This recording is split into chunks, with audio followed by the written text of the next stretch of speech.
La méditation de pleine conscience est un outil efficace pour canaliser son mental et ses émotions envahissantes. Et ça, je le sais parce que il m'est arrivé une histoire, il y a 2 ans, que je voudrais te partager, et qui est le fait que j'étais à ce moment-là dans un état pas bien du tout, intérieurement. D'une part, j'avais un peu des questions existentielles qui venaient me torturer l'esprit, du type quel est le sens de cette vie? Est-ce que tout ça, c'est pas absurde? Ensuite, il y avait quelque chose au niveau de mon estime de moi, beaucoup de doutes dans mes relations. Est-ce que les autres m'apprécient? Est-ce que je suis à la hauteur? Etc. Et tout ça, c'est venu créer beaucoup de rumination, beaucoup d'anxiété.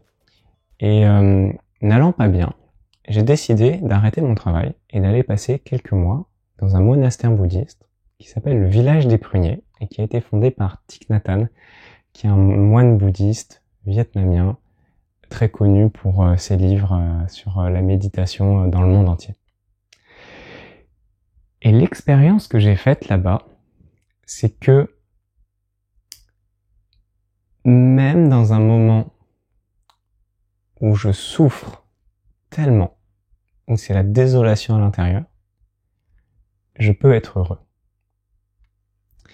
Et la pleine conscience n'est pas une approche qui supprime la douleur, comme quand on a mal à la tête et qu'on prend un aspirine. C'est pas ça.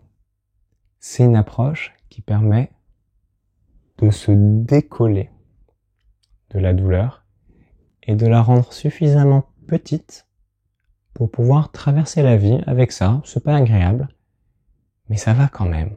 Il y a de la paix et il y a de la joie. Et mon objectif dans cette vidéo, c'est de te faire comprendre pourquoi c'est très très logique que ça marche. Qu'est-ce qu'on fait concrètement quand on médite, en méditation de pleine conscience? Pourquoi on fait ça? Et pourquoi c'est logique que ça conduise à un mieux-être et à mieux canaliser son mental et ses émotions? Et pour le comprendre, il faut partir de notre perception de la réalité. Que j'aille bien, que j'aille pas bien. En fait, quand on est dedans, on a l'impression que c'est la réalité telle qu'elle est. En réalité, derrière tout ça, il y a beaucoup de perceptions qui sont subjectives. Je vais donner un exemple pour illustrer à quel point notre perception de la réalité est subjective. Si je vous demande, depuis tout à l'heure, le début de cette vidéo, qu'est-ce qui s'est passé comme sensation, qu'est-ce qui a été ressenti par votre petit orteil droit? Je pense que vous le savez pas. Pourquoi? Parce que votre attention, elle était sur ce que j'étais en train de dire dans la vidéo. Pourtant, il y a eu des choses qui se sont passées dans la réalité. Pour en prendre conscience, je vous invite à fermer les yeux, à observer les sensations que vous ressentez maintenant dans votre orteil droit. Par exemple, est-ce que vous êtes capable de dire si votre orteil, avec les sensations, il est au contact de l'air libre, ou au contact de vos chaussettes, ou au contact de vos chaussures? Est-ce qu'il touche le sol, etc. Si vous êtes capable de dire ça, c'est bien que vous avez des sensations, qu'il se passe quelque chose sensoriellement dans la réalité de votre orteil. Et pourtant, depuis le début de cette vidéo, toutes ces choses étaient là, mais vous n'en aviez pas conscience. C'est comme si votre cerveau avait coupé cette partie de la réalité. Un peu comme quand on dort, où la réalité continue d'exister autour de nous, mais on n'en a plus conscience. Et ce mécanisme de filtre de la réalité, il agit en permanence, et ce mécanisme a un grand rôle dans notre bonheur et dans notre malheur.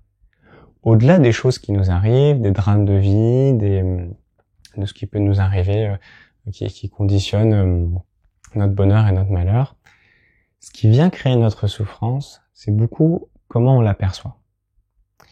Il y a une étude très intéressante qui a montré que les personnes les plus sujettes à la dépression avaient ce qu'on appelle un biais de négativité. Qu'est-ce que ça veut dire? Ça veut dire que les scientifiques font lire le même texte à une première personne et à une deuxième personne, et ils demandent à ces 2 personnes qu'est-ce que vous avez retenu d'important dans ce texte. Les personnes qui ont un biais de négativité, c'est des personnes en lisant le texte, ils vont retenir plus d'informations négatives. C'est-à-dire leur cerveau a filtré les choses, ce qui était positif, ils l'avaient un peu oublié, mais ce qui était négatif, ils l'ont bien retenu. Et puis il y a d'autres personnes qui vont retenir un peu plus d'éléments positifs par rapport aux éléments négatifs. Et ben les premières personnes, celles qui ont ce filtre dans le cerveau qui ne retient que les choses négatives, c'est des personnes qui sont plus sujettes à la dépression et à l'anxiété. Alors pourquoi est-ce que la méditation de pleine conscience c'est efficace? La méditation de pleine conscience c'est efficace parce que elle agit au niveau de notre perception de la réalité. En fait, c'est un entraînement à porter notre attention d'une façon différente. Quand on vous fait méditer en méditation de pleine conscience, un exercice qu'on propose souvent, c'est de faire un scan du corps et d'observer les sensations du corps, morceau par morceau, partie par partie. Un petit peu comme ce que j'ai fait tout à l'heure quand je vous ai invité à regarder ce qui se passait précisément au niveau de votre orteil. Je vous ai invité en fait à porter votre conscience, non plus sur la vidéo, mais sur quelque chose d'autre. Et ben c'est un peu ça qu'on fait. On muscle notre capacité d'attention. Notre intention, elle peut être un peu involontaire, automatique, comme dans les états de transe. On fait pas trop gaffe à ce qu'il y a. Quand je dis état de transe, c'est tout simplement je suis dans un train, je regarde le paysage passer, ou je suis en train de rentrer chez moi et je réfléchis pas trop à si je tourne à droite ou si je tourne à gauche. Je suis un peu en mode pilote automatique. C'est quand les choses se passent automatiquement en nous. Et ben notre attention, soit on peut la laisser en mode pilote automatique, soit on peut décider volontairement où on la porte. Et ça c'est vraiment une fonction merveilleuse du cerveau humain.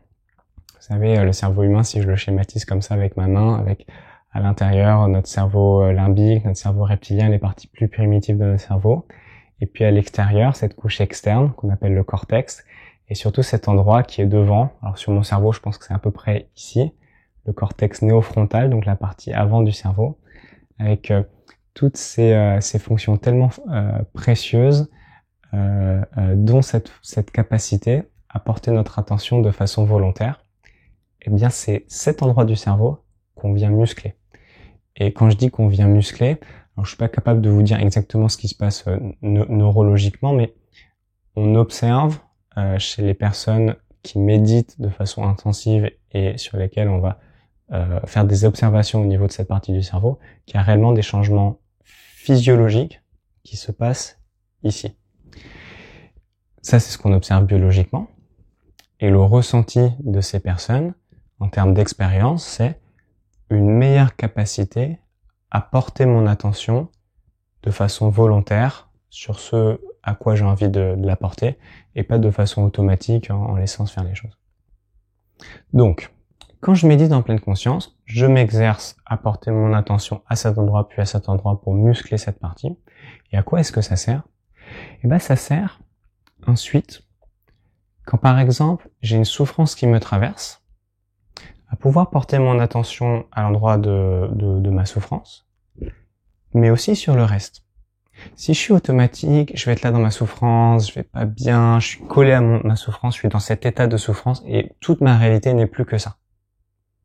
Par contre, si j'arrive à porter mon attention à la fois sur cette souffrance qui est là, mais à la fois sur le reste, eh ben je vais la faire coexister avec d'autres choses. À la fois, ouais, j'ai une souffrance, j'ai une émotion, j'ai une anxiété, et à la fois, je suis dans cette pièce, là, dans le moment présent, tout est sécurisé, je suis assis sur ma chaise, etc. Ou si je suis en train de manger, je suis en train de manger, j'ai des sensations agréables de nourriture. Tout ça coexiste avec ma souffrance. Et le monde devient très différent entre un moment où je suis collé à ma souffrance et un autre moment où elle coexiste avec d'autres choses. C'est comme si on élargissait le cadre. Et dans ce cadre, à un endroit, il y a cette souffrance, mais il y a aussi plein d'autres choses. Voilà. Donc c'est la première façon concrète dont la méditation de pleine conscience peut nous aider à souffrir moins, en élargissant le cadre et en nous décollant de ce qui est là. Il y a un autre exercice aussi qu'on peut faire en méditation de pleine conscience, c'est celui de passer des pensées au corps. À chaque fois que je pars dans une pensée, au moment où je m'en rends compte, je reviens à l'observation du corps. Qu'est-ce qu'on est en train de faire quand on fait ça? On porte notre attention depuis les choses mentales. je pense au futur, j'ai de l'anxiété pour ce qui va m'arriver dans 2 mois, ou je pense au passé, je tourne en boucle un regret. On fait passer notre attention de ces choses-là à ce qui est en train de se passer dans le moment présent. Et souvent dans le moment présent, on n'est pas en insécurité. Alors que dans nos pensées, on est dans le futur ou dans le passé, et on a de l'insécurité ou on a de l'angoisse à cause de ça. Les souffrances, l'anxiété ou la dépression, c'est très souvent causé par des ruminations, par des pensées que je tourne en boucle. Et donc cet exercice-là qu'on fait en méditation de pleine conscience, de revenir de la pensée à ce qui est en train de se passer dans le moment présent, nous permet de nous décoller de ces pensées de négativité qui nous font du mal. Donc ça, c'est le premier mécanisme par lequel la méditation de pleine conscience nous apporte du mieux-être. C'est de développer notre capacité à porter une juste attention aux choses et pas à coller notre attention à notre souffrance. Le deuxième mécanisme, c'est le mécanisme de l'acceptation. Quand je ressens une envie pour quelque chose, j'ai envie d'agir pour l'avoir. Je vois un bonbon, j'ai la perception du bonbon par les sens. Cette perception arrive à ma conscience, je suis conscient qu'il y a un bonbon qui est là. Je sens une sensation par rapport à ce bonbon.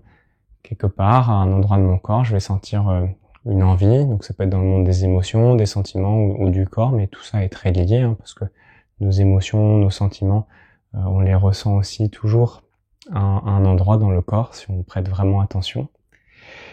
Et donc je vais ressentir cette envie-là et je vais réagir. Ça peut être une réaction externe dans l'action, je prends le bonbon, ça fait du bien, ou ça peut être une réaction interne. Je pense au bonbon, j'ai envie du bonbon, je me mets à focaliser mes pensées sur le bonbon. Ça, c'est le premier mode d'action, c'est le mode réactif. Il y a une deuxième façon de faire, quand j'ai une envie, un désir, quelque chose qui me fait souffrir, c'est d'être dans un mode d'observation. Je peux prendre conscience que j'ai une envie de sucre et l'observer en étant curieux. En disant, tiens, intéressant. Et en faisant ça, je suis en train de prendre du recul. C'est à nouveau ce mouvement de me décoller des choses. Au lieu d'être dans l'envie, dans le désir, je prends du recul. Et je prends conscience qu'il est en train de se passer quelque chose à l'intérieur de moi. Et ça, c'est vraiment cette magie du cortex néofrontal, de cette partie du cerveau, qui est à la fois capable de penser et à la fois capable de s'observer penser. Et l'homme a cette fonction qui est vraiment extraordinaire de aussi pouvoir ressentir et s'observer ressentir. Et donc quand je m'observe ressentir, je prends du recul, je suis plus dans le ressenti, je suis quelque part un petit peu, il y a une partie de moi qui est un petit peu à l'extérieur du ressenti, et ça vient l'apaiser. Et au lieu de rentrer dedans, je le laisse faire. Et ce mouvement d'observation, c'est aussi un mouvement d'acceptation. Observation et acceptation, c'est un peu le même mouvement, en fait, finalement. Et ça, c'est aussi quelque chose qu'on pratique en méditation de pleine conscience. On invite souvent à faire cet exercice d'observer les sensations qui sont dans le corps et de les observer à la fois si elles sont agréables et à la fois si elles sont désagréables en réagissant de la même manière, c'est-à-dire, en fait, en réagissant pas, juste en les observant. Alors, ce que je vous propose maintenant, c'est de pratiquer ensemble pendant 10 minutes une séquence de méditation de pleine conscience. Je vous mets 2 liens dans la description de cette vidéo. Le premier lien, c'est une explication un petit peu technique, des petits conseils, des petits tips pour mieux vivre la méditation, comment je me positionne, quels sont les pièges classiques, etc. Et puis la deuxième, c'est une séquence où tout simplement je vous guide pendant 10 minutes et vous faites avec moi. Et si vous voulez recevoir mes ressources gratuites, vidéos, mes méditations audio qui sont guidées, vous avez aussi un lien vers la newsletter. Et dans la newsletter, je partage certains contenus qui sont privés et qui sont réservés aux abonnés, comme par exemple les méditations audio guidées à télécharger.